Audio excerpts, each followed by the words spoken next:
Welcome to Clear English Daily. Your daily podcast for simple and confident English speaking. Hey, everyone, I'm Sarah, and welcome back to our English podcast channel. I really hope you are fine and enjoying your day. And I'm Mike. You know, it's funny. Every time we sit down to record, I think about all of you out there listening.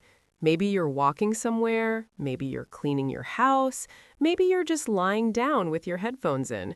And it makes me happy that we get to be part of your day like this. Sarah, I want to ask you something, and I want you to be completely honest with me. Okay, now I'm nervous. What is it? When was the last time someone asked you about your goals and you actually gave them a real answer? Wow. I don't know if I've ever actually done that. What do you mean? I mean, people ask me all the time, what are your goals? What are you working towards? And I always give these vague, safe answers, like, oh, I want to improve myself, or I want to be healthier. But those aren't real answers. They're just words. So why do you do that? Because real goals feel vulnerable.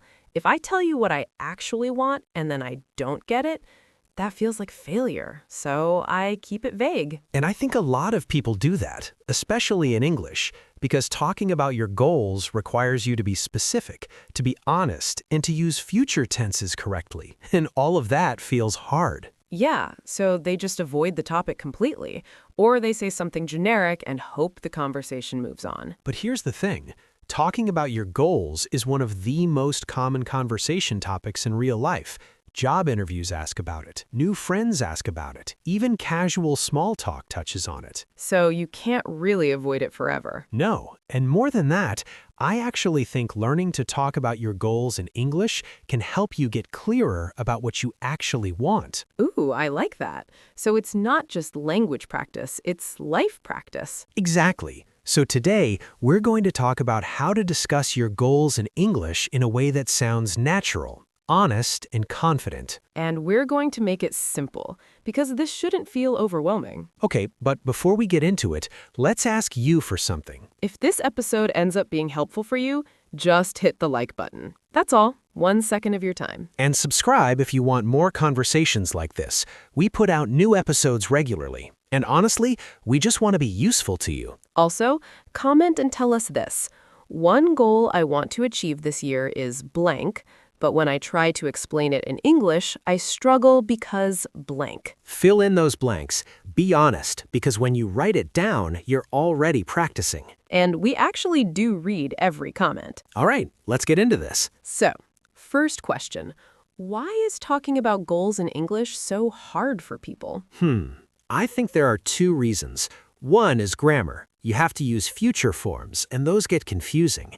Will, going to, want to, hope to, plan to. It's a lot. Right. And the second reason? The second reason is emotional. Goals are personal, and when you're speaking a second language, being personal feels risky. Because you're already vulnerable just by speaking English.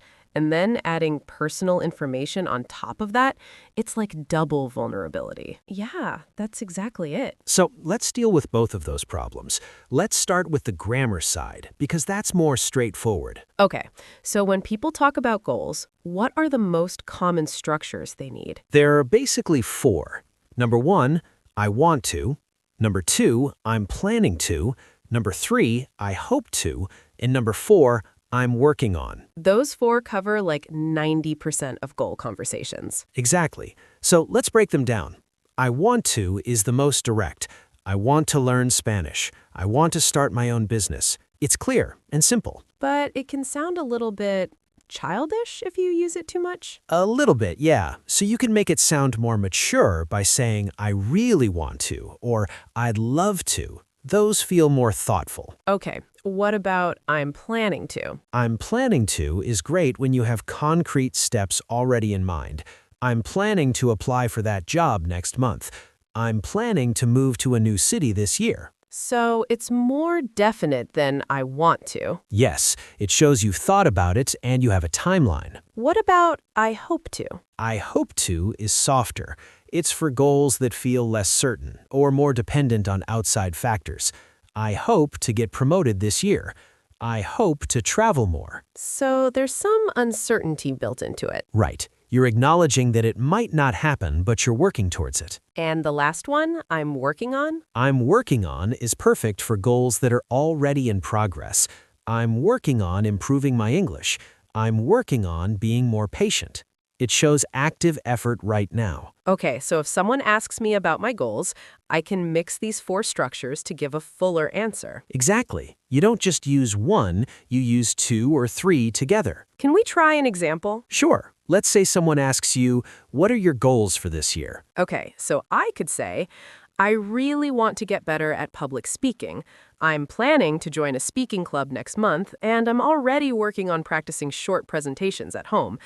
I hope to feel more confident by the end of the year. Perfect. You used want to, planning to, working on, and hope to, all in one answer. And it doesn't sound repetitive because each phrase does something different. Exactly. And notice how specific you were. You didn't just say, I want to improve myself. You named a specific skill. Right. And I think that's the other key.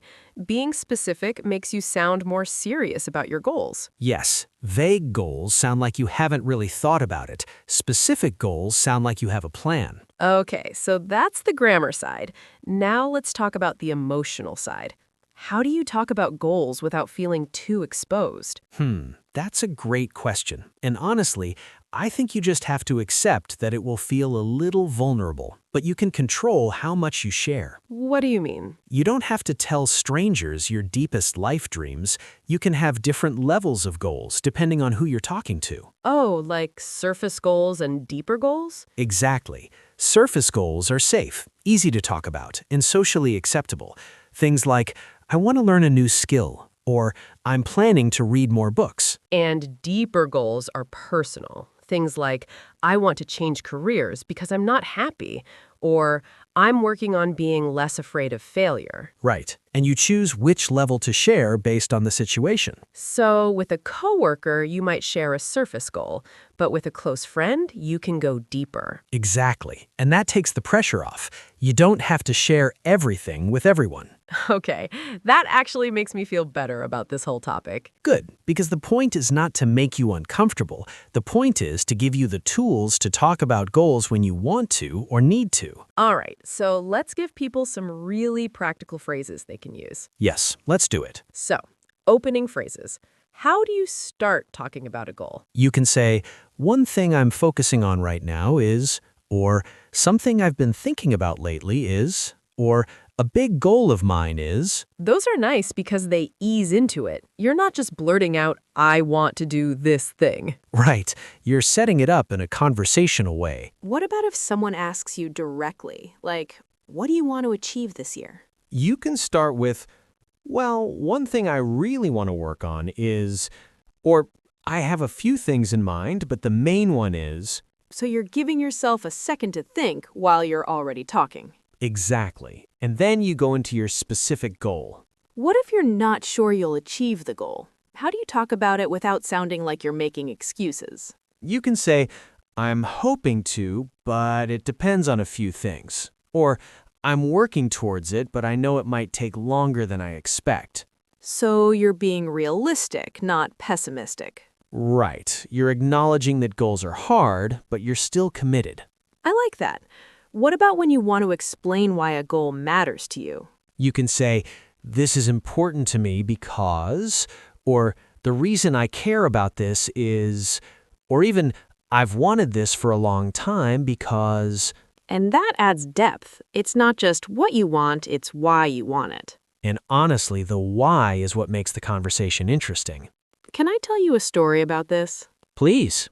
Okay, so last year, I was at a networking event, and someone asked me what my goals were, and I panicked because I hadn't prepared an answer. Oh no. Yeah, and I said something like, I want to grow professionally, which is the most boring, meaningless answer ever. It's not great. And the person just nodded politely and changed the subject. And I felt so frustrated with myself because I actually did have real goals. I just couldn't articulate them in that moment. So what did you do? I went home and I wrote down 3 goals in English, not in my head. I actually wrote them down.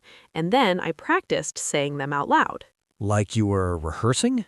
Exactly. And it felt silly at first, but the next time someone asked me, I was ready and I gave a real answer. I said, I'm working on building my writing skills because I want to communicate my ideas more clearly. That's so much better. Right? And the person actually engaged with it. They asked follow-up questions. We had a real conversation. And that's the difference. When you give a specific, honest answer, people respond to it. Yeah, and I realized it's not about having perfect English, it's about being clear and genuine. That's such an important point. Authenticity beats perfection every time. So now I always prepare a few goal answers before any situation where I might need them. Job interviews, social events, even casual conversations. That's smart. You're not memorizing a script, you're just making sure you can talk about yourself clearly. Exactly. Okay, so let's give people a quick action plan. How do you prepare to talk about your goals? All right, step 1. Write down 3 goals, 1 professional, 1 personal, and 1 related to learning or growth. Step 2. For each goal, write 1 or 2 sentences explaining why it matters to you. Step 3. Practice saying them out loud, not just reading them, actually speaking them. Step 4. Prepare 1 follow-up sentence for each goal. What are you doing to achieve it? How long have you been working on it? When do you hope to achieve it? And that's it. 4 steps. And suddenly you can talk about your goals with confidence. And you know what? This doesn't just help with English, it helps with clarity in general. Yeah, because when you can articulate your goals clearly, you start to believe them more. Exactly. Language shapes thought. Okay, quick recap time. 4 key structures for talking about goals. I want to, I'm planning to, I hope to, I'm working on. Use them together for fuller answers. Be specific instead of vague. Don't say, I want to improve myself. Say, I want to improve my public speaking. Choose your depth based on your audience. Surface goals for acquaintances, deeper goals for close friends. Explain the why, not just the what. That's what makes your goals interesting to others.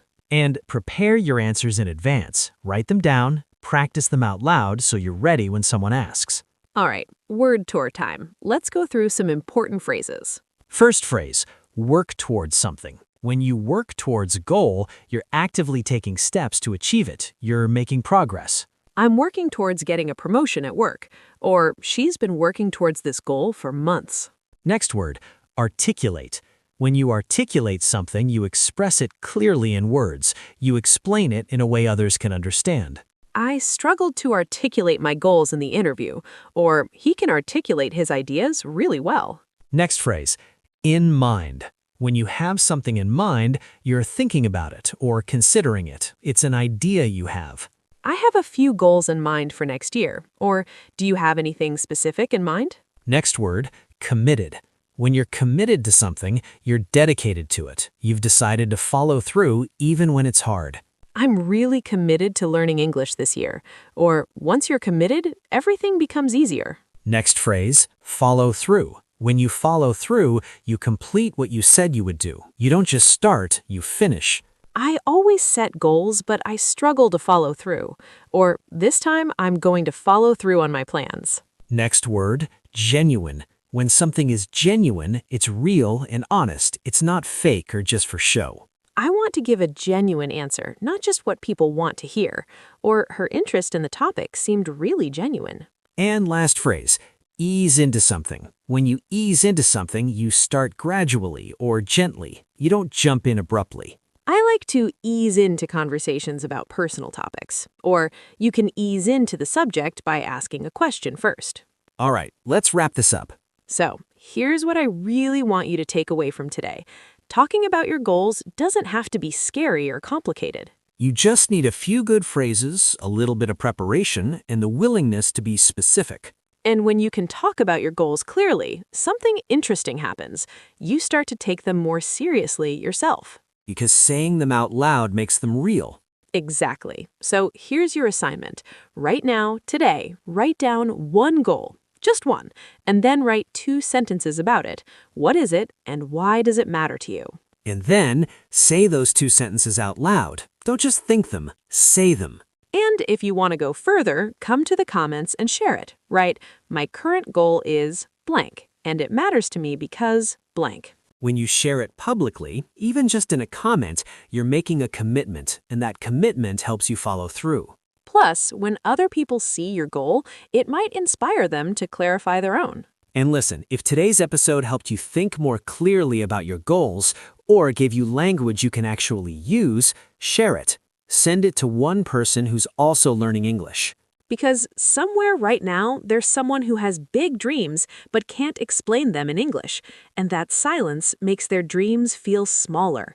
This might help them find their voice. Your goals matter, and you deserve to be able to talk about them clearly. So practice, prepare, and don't be afraid to tell people what you're working towards. We're rooting for you. Always. Thanks for spending time with us today. We'll see you next time. Take care, everyone.